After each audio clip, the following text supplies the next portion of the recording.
If you've ever been quietly disrespected by someone who thought you had no power, stay with me.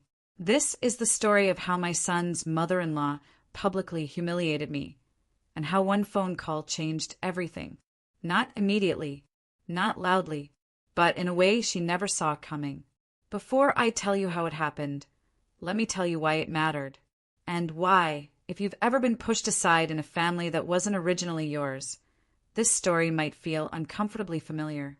If you want to hear more real-life stories of family drama and how people quietly reclaim power, please subscribe and drop your comments below if you have any story you want me to tell. Now let me take you back, before everything went wrong. I'm not someone people usually notice right away.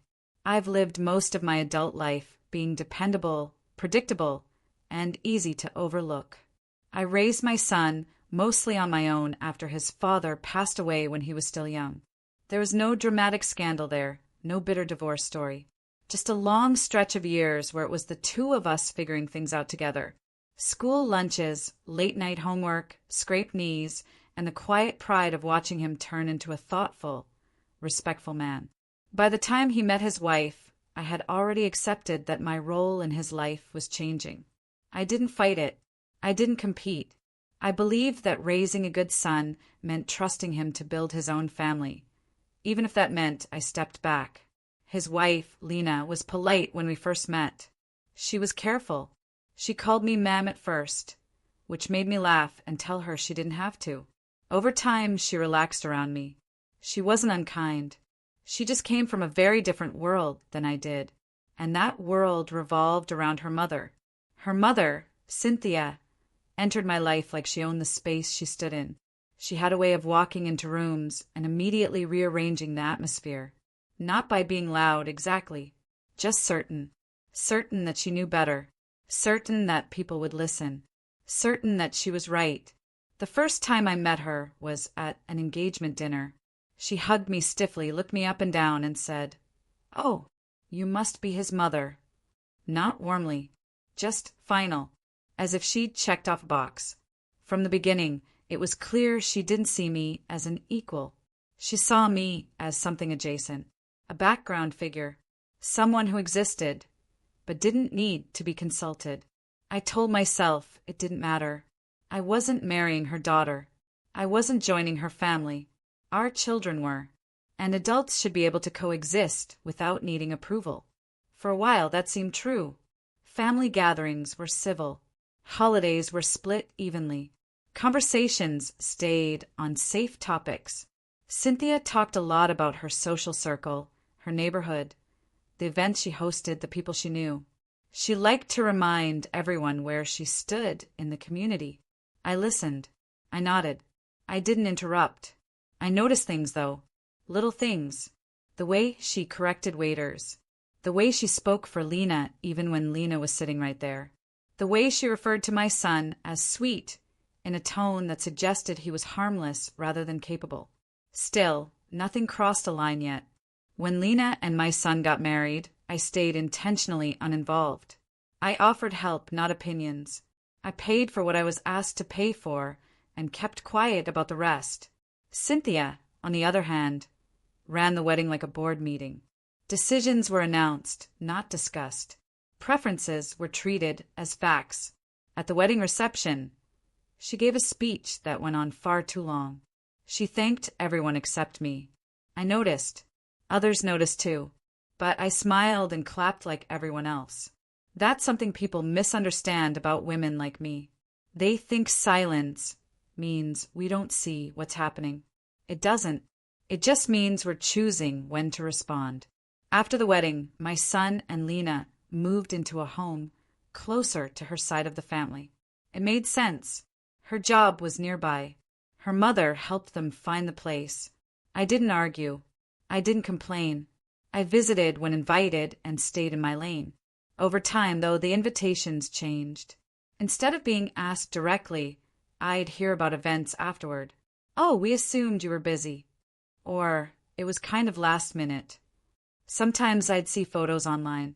Family dinners, birthday celebrations, holidays where everyone looked perfectly coordinated.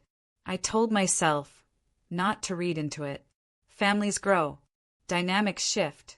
But then came the small humiliations, the kind that are easy to dismiss individually but impossible to ignore when they stack up. At one gathering, Cynthia rearranged the seating so I was placed at the far end of the table, next to a cousin I'd never met. At another, she joked loudly about how some people didn't understand certain traditions, glancing in my direction without using my name. Once, when I brought a dessert I'd made myself, she smiled tightly and said, "Oh, that's interesting. We usually order from a professional bakery." She didn't stop anyone from eating it, but she made sure everyone heard the comment. My son noticed some of it. Lena noticed less. Or maybe she noticed and didn't know how to handle it. Either way, I didn't put them in the middle. I had raised my son not to fight battles that weren't his. I believed that still applied. Then Lena became pregnant. That changed the temperature of everything. Suddenly, Cynthia was everywhere. Doctor appointments, nursery planning, parenting classes. She had opinions on names, feeding methods, schedules, and traditions. She spoke in absolutes. This is how it should be done.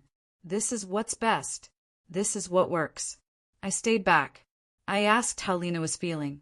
I asked what she needed. I didn't compete for space.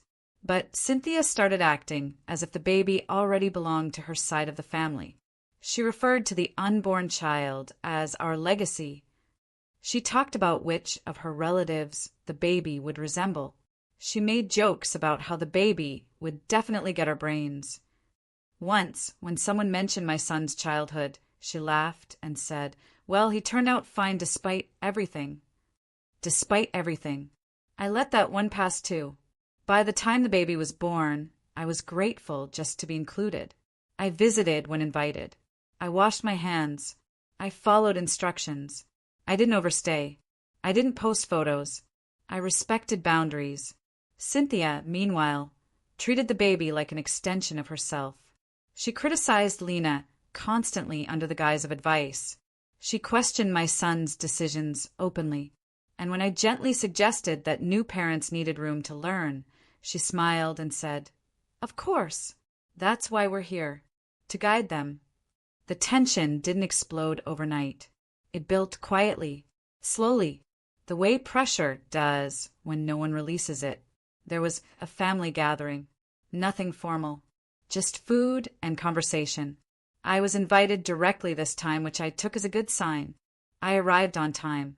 I brought exactly what was needed. I dressed appropriately. Neutral colors. Nothing flashy. Nothing that could be criticized. The house was already full when I arrived. Voices carried from the dining area. Laughter. Music playing softly in the background. Cynthia greeted me with a brief nod and pointed toward the kitchen, where she'd placed my dish without comment. I didn't know then that this dinner would become the moment everyone would remember. The moment people would whisper about later. The moment that would redefine how I was seen. At that point, I still believed respect could be earned by endurance. I still believed that if I stayed patient, things would eventually settle. I was wrong. But the reason I was wrong didn't come from anger. It came from something much quieter and much more dangerous. If you were in my place, what would you have done up to this point? Stayed quiet to keep the peace? Or spoken up earlier, even if it risked everything? Anyways, that dinner stayed in my mind for days afterward, even before it actually happened. Not because I sensed something bad coming, but because it felt like one of those moments where too many unresolved things were being forced into the same room. Too many expectations. Too many unspoken rules. Too many people pretending everything was fine. I arrived early enough to help, which was something I'd learned to do over the years. Being useful kept you invisible in a good way.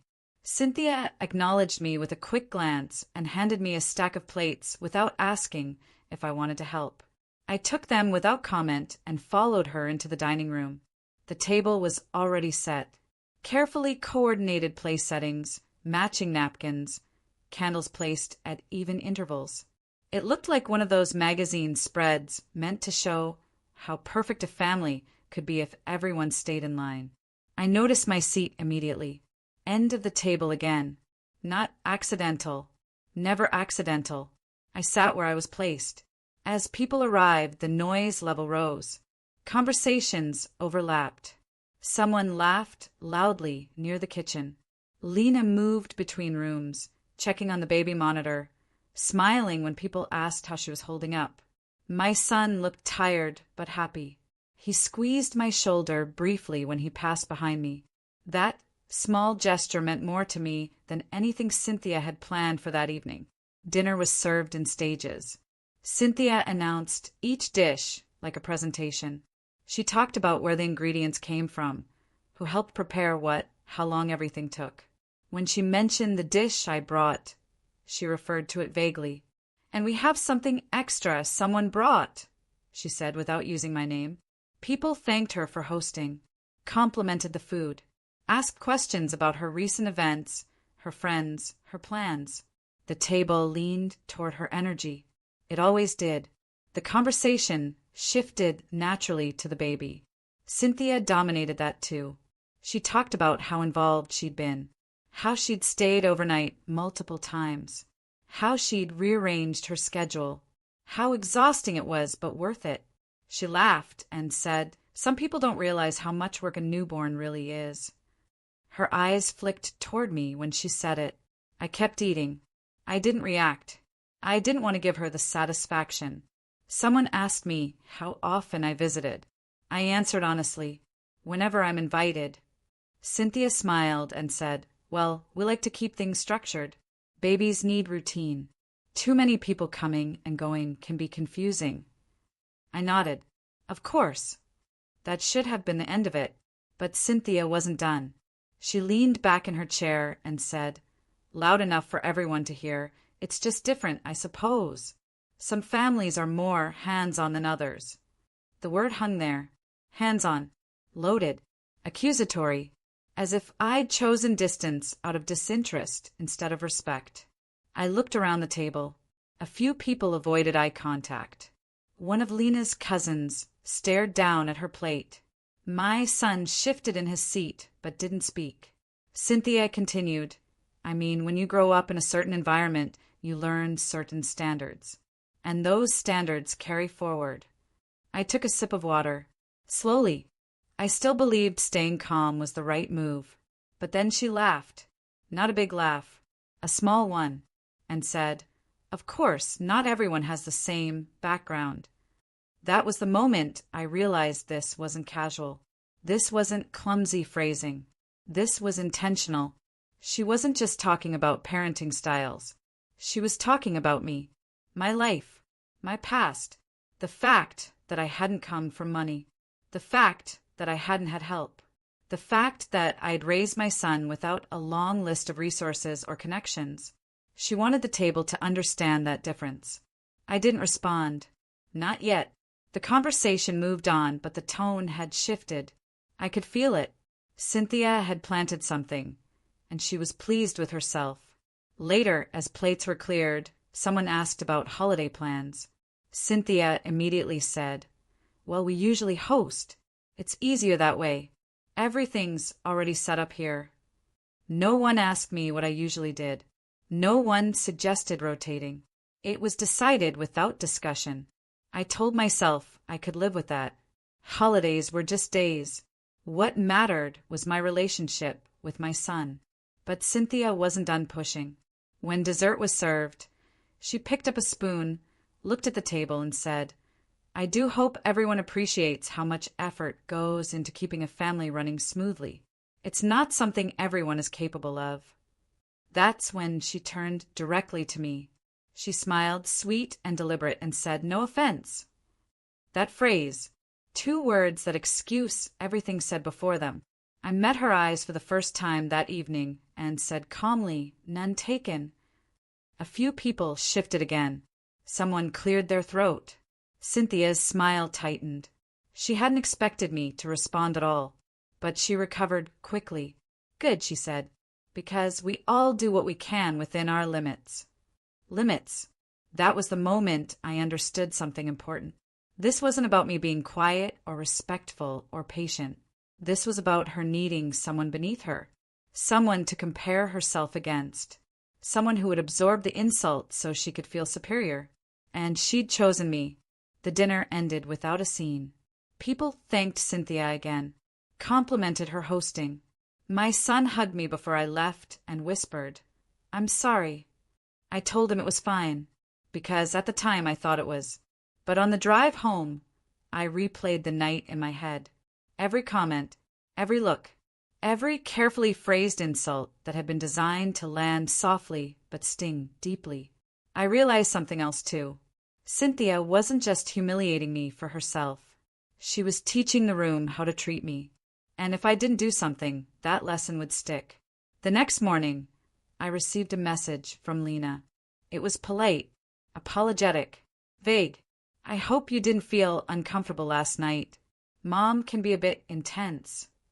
I replied kindly. I told her I understood. I didn't want to burden her. But the truth was, something in me had shifted, not into anger, into clarity. I stopped asking myself how to make Cynthia respect me. That question assumes the wrong person holds the power. Instead, I asked myself a different question. Why did she feel so comfortable humiliating me in public?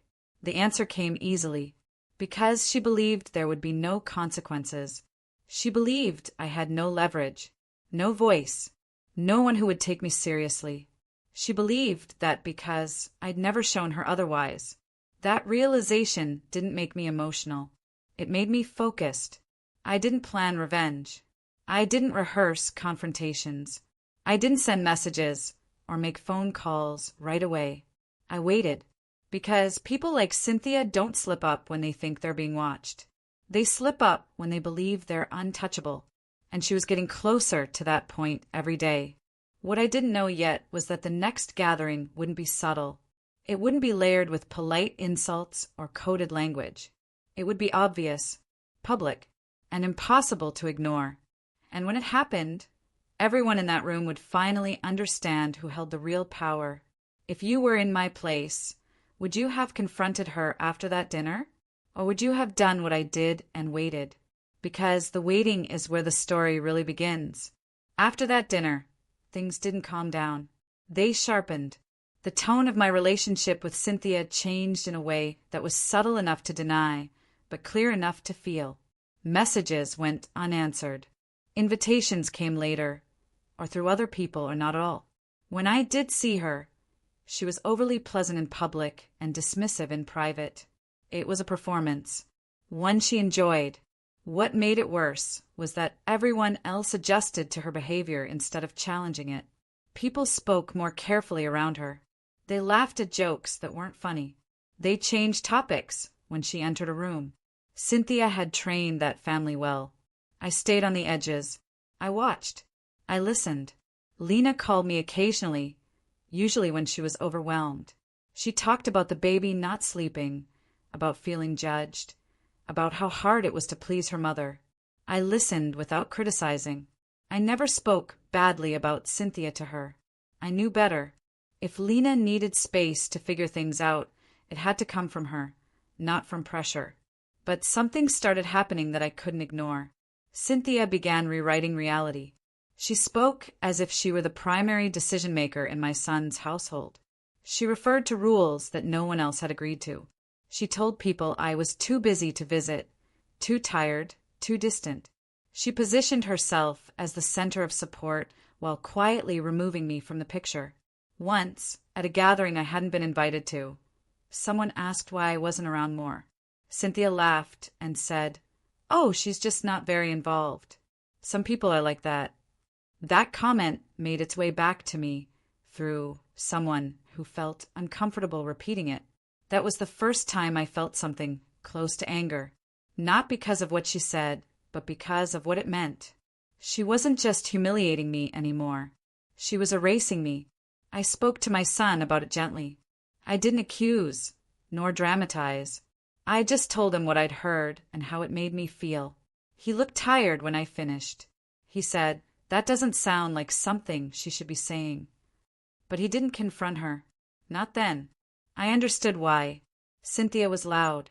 persistent, emotional. Confronting her meant dealing with fallout that lasted for weeks. My son was exhausted. He was trying to keep peace in a house that no longer felt like his own. I decided not to push him. The next gathering was a birthday party for one of Lena's cousins. Big, loud, dozens of people. I hesitated before going, but my son asked me to come, so I did. The moment I arrived, I could feel it. The energy was different. Cynthia was in control mode. She moved through the space like a manager overseeing staff. She greeted me with exaggerated politeness, loud enough for others to hear. "So nice of you to make it," she said, as if my presence were unexpected. I smiled and said hello to others. I stayed near my son and Lena. I didn't seek Cynthia out. At some point, someone brought up parenting advice. Big mistake. Cynthia took over immediately. She talked about schedules, feeding methods, discipline philosophies. She spoke as if she'd raised 10 children instead of one. She looked around the group and said, "Experience matters. Not everyone understands what it takes." She glanced at me again. This time, someone noticed. A woman across the room raised an eyebrow slightly. A small thing, but it mattered. Then Cynthia said something that crossed from implication into accusation. "Well," she said, laughing, "when you don't really have a strong family structure growing up, you just do what you can." That was it. The room went quiet. Not silent, but quieter. Enough that people felt the shift. Enough that no one could pretend it hadn't been said. She hadn't used my name. She didn't have to. I stood there, holding a drink I hadn't touched. I looked at her. She looked pleased, confident, certain that she'd just won another round. I didn't raise my voice. I didn't insult her back. I didn't explain myself. I said clearly, I raised my son alone after his father died, and I did it well. The room froze. Cynthia blinked. Once. She hadn't expected a direct statement. She recovered quickly. "Oh, I'm sure you did your best," she said lightly. I didn't mean anything by it. Her best. My limits. I nodded. Good. I turned away and walked toward the kitchen. My son followed me a moment later. "I'm sorry," he said again. I didn't hear her say that. "I know," I said, and I meant it. I left shortly after. Not dramatically, just quietly. That night I didn't sleep much. Not because I was upset, because I was thinking. Cynthia wasn't going to stop. She had no reason to. Her behavior was rewarded with silence, accommodation, and control. And she believed she was untouchable. She was wrong.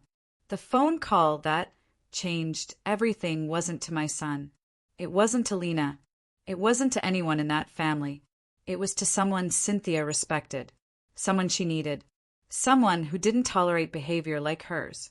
I made the call the next morning. I explained calmly what had been happening. I didn't exaggerate. I simply laid out facts, dates, comments, witnesses. There was a pause on the other end of the line. Then the person said, "I'm glad you told me." That was all. I didn't hear anything else for a few days. No messages. No confrontations. Cynthia went quiet. Too quiet. Then the invitation came. Another family dinner. Bigger than usual. More formal. Cynthia's name was on it. So was mine. I knew then that whatever was about to happen, it wouldn't stay hidden. If you were watching this unfold from the outside, would you attend that dinner? Or would you walk away and protect your peace? Because what happened next didn't just change how Cynthia treated me. It changed how everyone in that family saw her. I almost didn't go to that dinner. And it's not because I was afraid of what Cynthia might say or do, but because I understood exactly what invitations like that meant in families like hers. Dinners weren't about food. They were about control, about optics, about deciding who belonged and who didn't in front of witnesses. The invitation was polite, formal, worded carefully.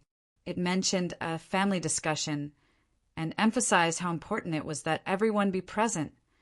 That alone told me this wasn't a casual gathering. I didn't ask my son what it was about. I didn't call Lena. I didn't reach out to anyone else on the guest list.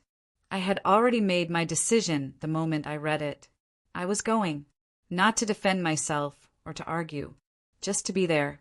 People like Cynthia rely on absence. They tell things differently when you're not around. They explain your silence for you. I wasn't going to give her that. The day of the dinner, I dressed simple. Nothing expensive. Just myself. I arrived on time. Not early enough to help. Not late enough to make a statement. Just right on time. The house looked different that evening. Cleaner. Cynthia had arranged the space the way she always did when appearances mattered. Candles lit. Music low. Seating planned. My seat was not at the end of the table this time. It was across from her. That alone told me this wasn't going to be subtle. People arrived slowly. I greeted them politely. Some smiled warmly. Others looked uncomfortable.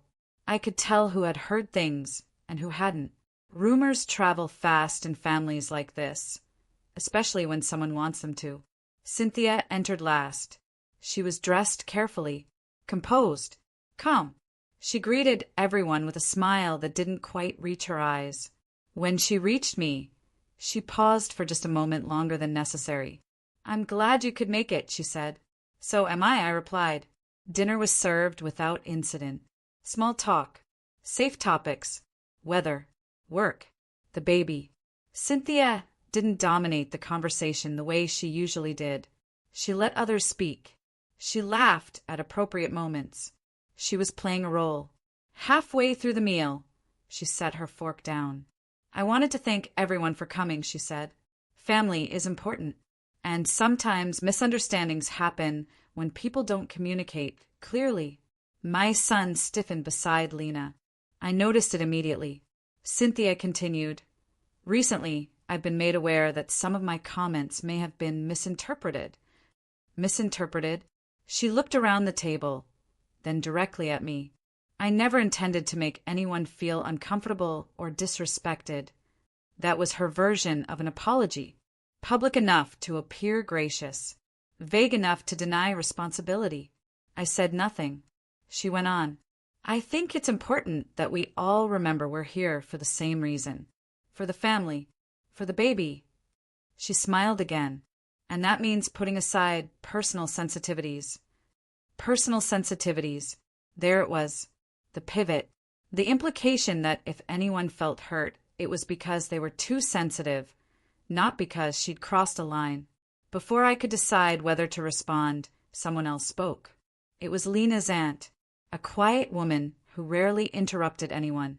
"I was there," she said, "at the birthday party." Cynthia turned toward her, surprised. "There were a lot of people there," she said lightly. "Yes," the aunt replied, "and I heard what you said." Cynthia's smile faltered just slightly.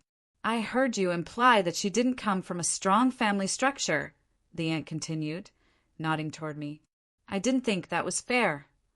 My son looked at me, then back at the aunt. His expression shifted. Something settled into place for him in that moment. Cynthia laughed softly. I didn't mean it the way it sounded." "But it sounded the way it did," the aunt said. "And it wasn't the first time." Another person cleared their throat. A cousin. "I've noticed comments too," he said. "About involvement. About background." Cynthia straightened in her chair. "I think this is being blown out of proportion," she said. "I've done nothing but support this family." "That's not the same as respecting everyone in it," the aunt replied. I still hadn't spoken. That seemed to bother Cynthia more than anything else. She turned to me. "If I've offended you," she said, voice tight, "you could have said something sooner." I met her eyes. I did, quietly, more than once. She opened her mouth, then closed it. "I chose not to escalate," I continued. "Not because I didn't notice, but because I didn't think public correction was appropriate." A few people nodded. Someone murmured agreement. Cynthia's composure slipped. "So what is this?" she demanded. "An ambush?" "No," I said. "It's a conversation. One that's been overdue." My son spoke then. His voice was steady, but his hands were clenched on the table. I need to say something, he said. I've heard comments too, and I should have addressed them sooner. That's on me. Cynthia turned toward him sharply. Are you saying I've been disrespectful? I'm saying Mom has been, he replied. Repeatedly. The word Mom hung in the air. Not her. Me. That shift mattered. Lena looked between them, conflicted. I didn't realize how bad it had gotten, she said quietly. But I don't want anyone feeling unwelcome. Cynthia shook her head. This is unbelievable. After everything I've done. I finally said the one thing I hadn't planned to say. This isn't about gratitude, I said. It's about boundaries. She laughed bitterly. Boundaries. From you. Yes, I said. From me. The room stayed silent. Not uncomfortable silence. Attentive silence. Cynthia realized something then. She was no longer controlling the narrative. And she hated it. I think we're done here, she said abruptly, standing. I won't be attacked in my own home. No one stopped her. She walked out of the room. A door closed somewhere down the hall. The dinner didn't end immediately. People stayed. Conversations resumed quietly. No one followed her. My son exhaled slowly. I should have said something earlier, he said to me. You did now, I replied. That night didn't end with shouting. It ended with something worse for Cynthia. Clarity. But the real consequences didn't come from that dinner. They came from the phone call I'd made days earlier. Because the person I called didn't confront Cynthia emotionally. They confronted her structurally. And when that finally reached her, she understood that this wasn't just a family disagreement anymore. It was a loss of control she couldn't undo. The days after that dinner felt strangely quiet. No messages from Cynthia. No indirect comments passed along. No sudden invitations or pointed silences. It was the kind of quiet that doesn't feel peaceful. It feels calculated, like someone stepping back to reassess their position. My son noticed it too. She hasn't called, he said one evening when I stopped by briefly. That's new. I nodded. She's thinking. Cynthia wasn't impulsive. She didn't explode and disappear. She retreated, regrouped, and returned with a plan. That's how she'd always operated. The difference this time was that her plan wasn't forming in a vacuum. Forces she hadn't anticipated were already in motion. The phone call I'd made hadn't been dramatic. I hadn't raised my voice or told a long story. I'd simply spoken to someone who had known Cynthia for a long time, but not in a personal way. Someone connected to the community spaces she valued. Someone whose opinion carried weight where hers mattered most.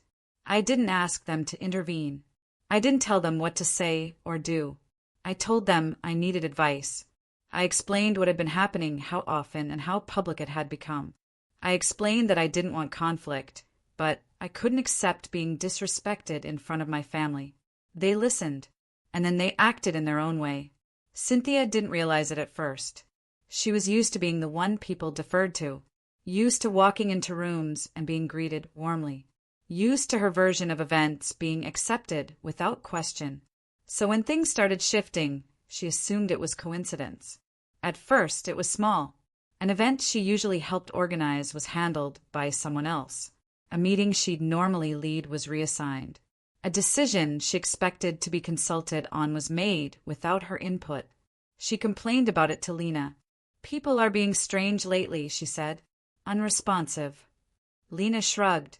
Maybe they're just busy. Cynthia frowned. She didn't like not being centered. Then came the first real crack. She was left out of a planning committee she'd chaired for years. No explanation. Just a polite email thanking her for her past contributions and informing her that leadership was rotating. Rotating. That word bothered her. It implied fairness, equality, limits. She called the person in charge and demanded an explanation. They were calm, professional. They told her they were moving in a different direction. They thanked her again for her time. Cynthia hung up furious. She didn't connect it to me. Not yet. She came over to my son's house unannounced that weekend. She walked in with the confidence of someone who expected comfort and found resistance instead. My son met her in the living room. "Now's not a good time," he said gently. She stared at him. "Since when?" "Since we started setting boundaries," he replied. She laughed, sharp and disbelieving. "Is this about that dinner?" "It's about a lot of things," he said. She turned to Lena. "Are you hearing this?" Lena looked tired. "Mom, things need to change." Cynthia's face hardened. "Because of her?" Lena didn't answer immediately. That pause said more than any words could have. Cynthia left without another word. Later that day, she called me. It was the first time she'd called me directly without going through someone else.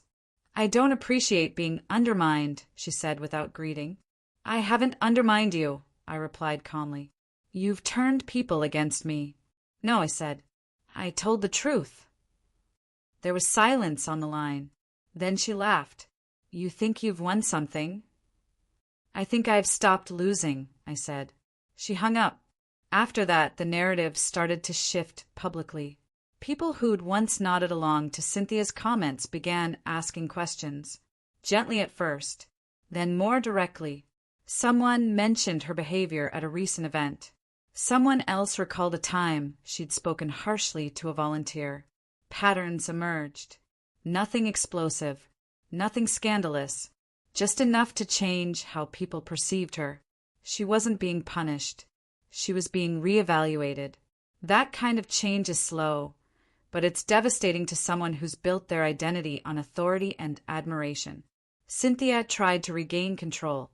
She hosted another gathering, invited everyone, made a show of generosity, spoke warmly about family unity, posted photos online. But something was different. People watched her now. They noticed the tone shifts, the subtle jabs, the way she talked over others, the way she smiled while dismissing someone else's experience. She noticed them noticing. One afternoon, she confronted me again, this time in person, unexpectedly, at a cafe near my home. She sat down across from me, without asking. "You planned this," she said. I sipped my drink. "Planned what?" "All of it," she snapped. "You made me look bad." "You did that yourself," I said. Her voice dropped. "You think people respect you now?" "I don't need them to," I replied. "I need them to see me." She leaned back, studying me as if seeing me for the first time. "You stayed quiet for so long," she said. "I thought you were weak." "That's a common mistake," I said. She stood up abruptly and left. From that point on, the shift was undeniable. My son started being consulted more. His opinions mattered. Decisions about his child were discussed, not dictated. Lena grew more confident. She spoke up when her mother crossed lines. Sometimes she failed. Sometimes she succeeded. But she was trying. Cynthia became cautious. She chose her words more carefully. She smiled more often. She apologized occasionally. Not sincerely, strategically, but something else had changed too. She no longer targeted me. She avoided me. At gatherings, she kept her distance. She spoke to others. She didn't comment on my involvement. She didn't joke at my expense. She didn't look for opportunities to diminish me. People noticed that too. One afternoon, Lena told me something quietly while we watched the baby nap. "She told me she's afraid of you," Lena said. I raised an eyebrow. "Afraid?" She said, "She doesn't know what you're capable of." I didn't respond. The truth was, neither did I until recently. I hadn't changed. I hadn't become aggressive or manipulative. I'd simply stopped accepting disrespect. And that terrified her. The family didn't fracture. There was no dramatic split. No ultimatums. Just a slow rebalancing. Cynthia still existed in their lives, but she no longer dominated them. And me? I was no longer invisible. The moment Cynthia had to acknowledge me didn't come with an apology. It came in the way moments like this usually do in families like hers, quietly, publicly, and with no room to pretend it didn't happen. It happened at an event she couldn't avoid. Every year, There was a large community fundraiser she was deeply tied to. It was one of the spaces where she felt most powerful. She'd been involved for years. People associated her name with its success. Invitations were coveted. Appearances mattered. This year, my son and Lena were invited as a family unit. And so was I. The invitation came directly to me. My name spelled correctly. No vague wording. No +1. Just my name. That alone told me something had shifted. I didn't ask why I was invited. I didn't ask who else would be there. I accepted. The night of the event, I arrived separately. I didn't want to be folded into anyone else's entrance. I walked in on my own. The room was full. Well-dressed guests. Familiar faces. Cynthia stood near the center, talking animatedly to a small group. She looked confident, polished, in control, until she saw me. Her expression changed. Just for a second. Enough to notice if you were watching closely. She recovered quickly, of course. She always did. But the pause mattered. It meant she hadn't expected me. Or worse, she had, and still hadn't figured out how to handle it. I greeted a few people I recognized. Some smiled warmly. Others looked curious. A few approached me directly, introducing themselves as if we hadn't met before, even though we had. It was subtle, but I understood what was happening. They were recalibrating. At some point, the event organizer took the microphone to thank key contributors. Names were read. Applause followed each one. Cynthia's name came up early. Loud applause. Smiles. She nodded graciously. Then another name was called. Mine. Not for the same role. Not for the same contribution. But for something adjacent. Something I'd been involved in quietly for years, without recognition. I hadn't known this was coming. I hadn't asked for it. But there it was. People applauded. Some louder than others. A few turned to look at Cynthia. She clapped too. Slowly. Carefully. She had no choice. When I walked up to accept the acknowledgement, I didn't look at her. I didn't smile in her direction. I thanked the organizer and returned to my seat. But the damage was done. Later, during the reception, Cynthia approached me. Not aggressively. Not warmly either. Carefully. I didn't realize you were involved in that, she said. I don't talk about it much, I replied. She nodded. You should. That was it. That was the acknowledgement. Not an apology. Not a reconciliation. But an admission that she'd misjudged me. That she hadn't known everything. That her assumptions had been wrong. From that night on, the dynamic changed permanently. Cynthia stopped trying to assert dominance over me. She didn't test boundaries. She didn't make comments. She didn't try to exclude me. Instead, she treated me the way she treated people she couldn't control. With distance and caution. At family gatherings, she stayed neutral. Civil, occasionally stiff, but no longer cruel. The baby grew. My role in their lives became clearer. I babysat when asked. I showed up when needed. I stayed out of power struggles. I didn't compete with her. I didn't need to anymore. One afternoon, months later, Lena told me something that stuck with me. She told me she underestimated you, Lena said. She said she thought you were passive. I smiled slightly. People often confuse restraint with weakness. Lena nodded. She doesn't anymore. That phone call had changed everything. Not because it destroyed Cynthia, but because it removed the illusion she relied on. The illusion that she was the highest authority in every room. The illusion that people like me existed only on the margins. She still had influence. She still had presence. But she no longer had unchecked power. And that changed how everyone interacted with her. My son became more confident. He stopped deferring automatically. He started making decisions without seeking approval. He corrected her when she overstepped. Lena found her voice slowly. She pushed back when needed. She set limits. Sometimes she still struggled, but she wasn't alone anymore. As for me, I didn't feel triumphant. I felt settled. I hadn't won anything. I'd simply reclaimed my place. The truth is, humiliation only works when the person being humiliated accepts it, when they internalize it, when they shrink. I didn't. I waited. I paid attention. And when the moment came, I spoke to the right person in the right way. That's something people like Cynthia never expect. They expect confrontation, drama, emotional reactions they can dismiss. They don't expect quiet accountability. The last time Cynthia tested the new boundaries, she didn't do it openly. That would have required admitting the boundaries existed. Instead, she did it the way people like her always do when they feel control slipping. Indirectly, quietly, through other people. Through implication. Through pressure disguised as concern. By then, months had passed since the fundraiser. The family rhythm had changed. Not dramatically, but noticeably. Plans were discussed instead of announced. Decisions were explained instead of imposed. Cynthia was still present, still involved, but no longer central to everything. She hated that. The first sign came through Lena. Lena called me one afternoon, her voice tight in a way I'd come to recognize. "Can I ask you something without you taking it the wrong way?" "You can ask," I said. She hesitated. "Mom says you've been influencing things." I almost laughed, but I stopped myself. "Influencing how?" "She says you're encouraging my husband to pull away from family traditions." I let that sit for a moment. "And do you think that's true?" "No," Lena said quickly. "But she keeps saying it, that you're doing it quietly, that you're being subtle."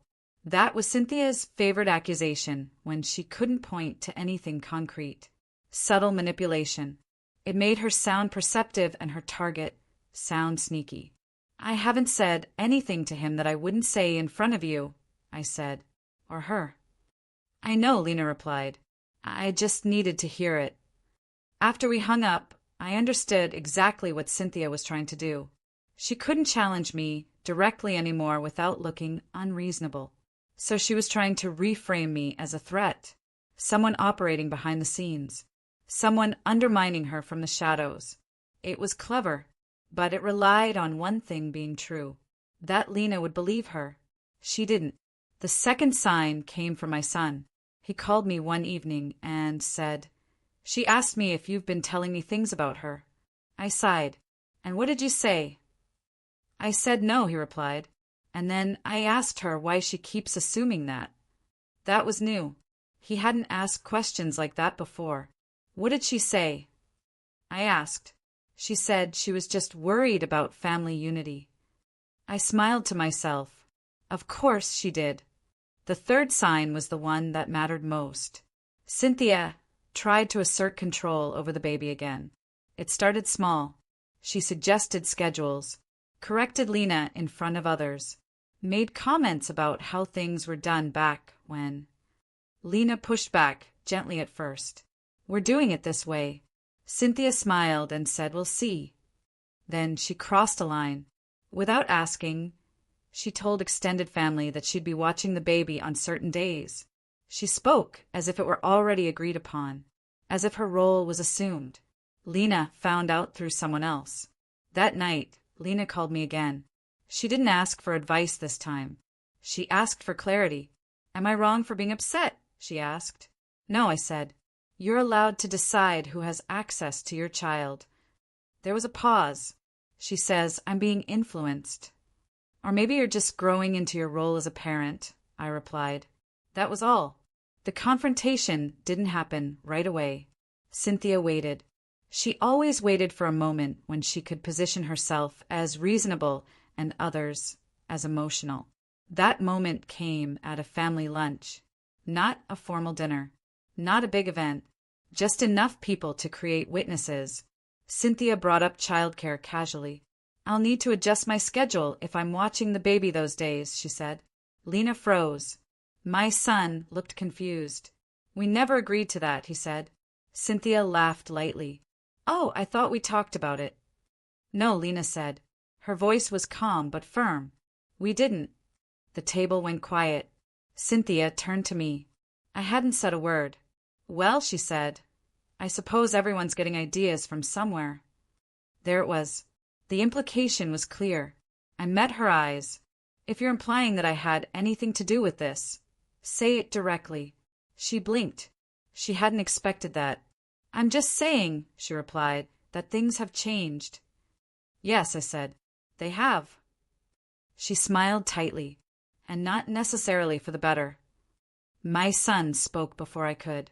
Mom has nothing to do with this. This is our decision. Cynthia turned toward him sharply. You didn't use to talk to me like this. I didn't use to need to, he replied. That sentence landed harder than anything else said that day. Cynthia looked around the table, searching for support. She didn't find it. Someone changed the subject.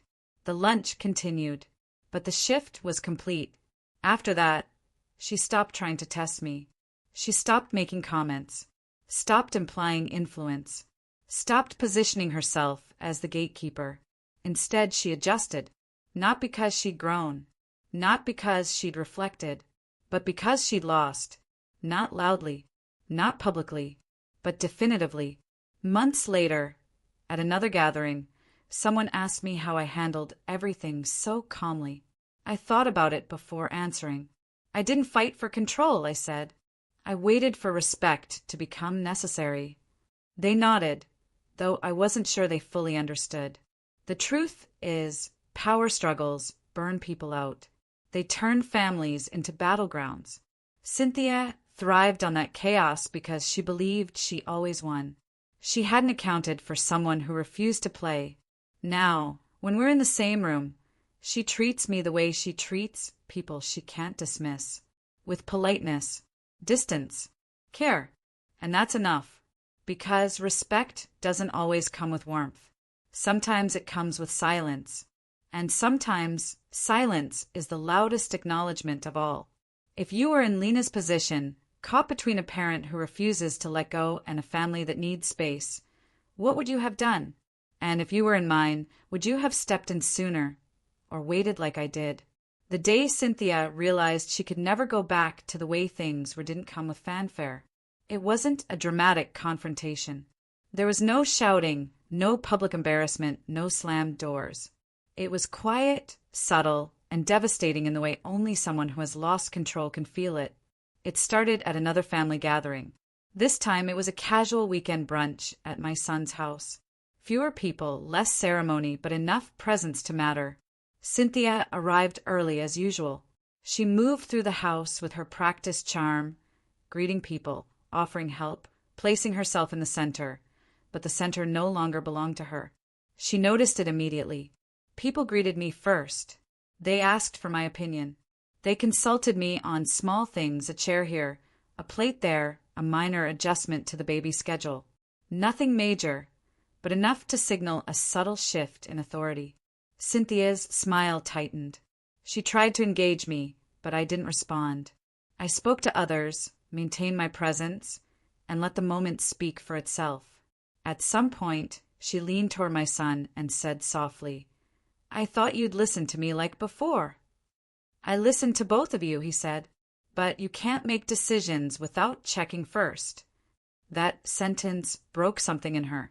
Not because it was harsh, it wasn't, but because it exposed the truth. She could no longer dictate, intimidate, or manipulate. Her influence had limits. Boundaries existed, and people were honoring them. She excused herself briefly, retreating to the kitchen. I followed at a distance, not to watch, but because I sensed the moment was shifting. The tension in the room was palpable. When she returned, her demeanor had changed. Not her smile. That remained polished.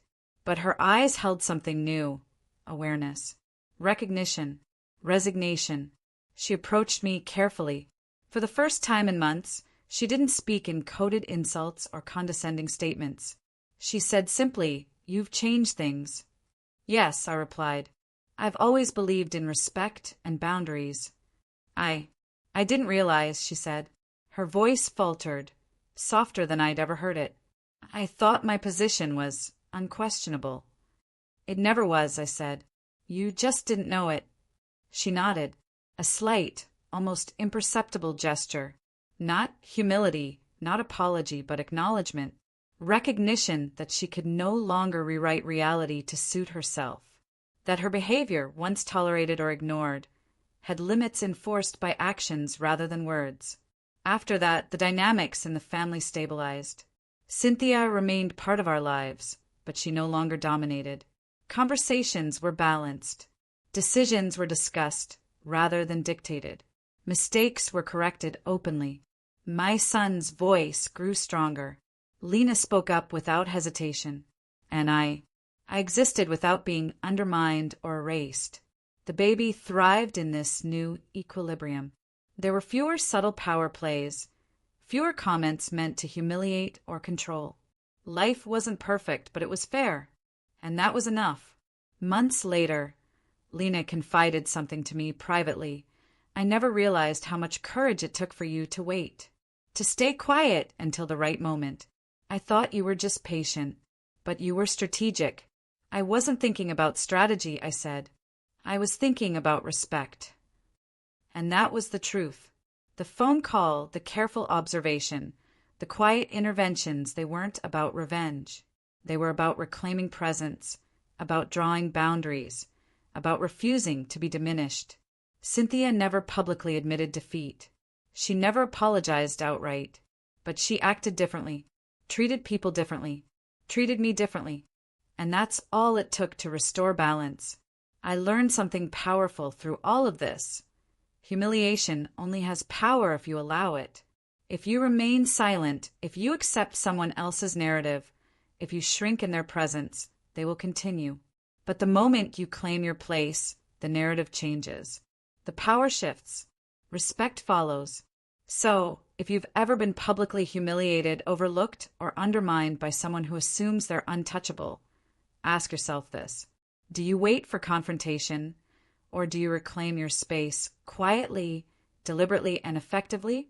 Because sometimes a single phone call, a calm conversation, or even silent observation can change everything. And for me, it changed my entire family dynamic. My son's mother-in-law could no longer humiliate me publicly. One phone call, one set of actions, and everything shifted. What would you have done in my place? Would you confront immediately, or would you wait and act strategically? I'd love to know your thoughts. The final confrontation, or rather, the final acknowledgement, didn't happen at a party, dinner, or public event. It happened quietly at home, months after everything had started. It was the culmination of patience, observation, and one strategic phone call that had shifted the entire dynamic. Cynthia came over that afternoon. She said she wanted to discuss something with Lena about the baby. I was in the living room, quietly organizing some things when she arrived. She walked in, polite, composed, but the tension was there. Subtle, uneasy, the kind of tension that only exists when someone realizes they no longer hold the power they thought was theirs. "Hello," I said. "Hello," she replied. She paused for a moment, then added, "I wanted to talk to Lena about schedules." I stayed quiet. I didn't need to intervene. The space itself had shifted. My presence alone reminded her that things were no longer as they used to be. She had to navigate this new reality carefully, and I let her. As the conversation between Cynthia and Lena progressed, I noticed something remarkable. Cynthia's tone was cautious, deliberate.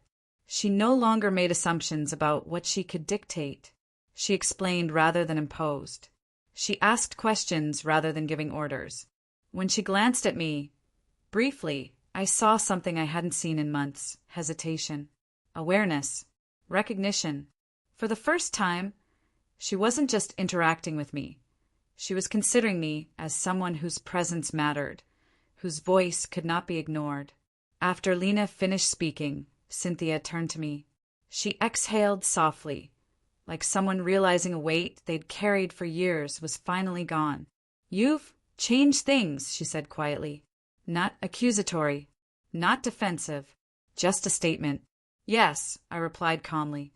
"I've always believed respect matters more than control." She nodded slowly.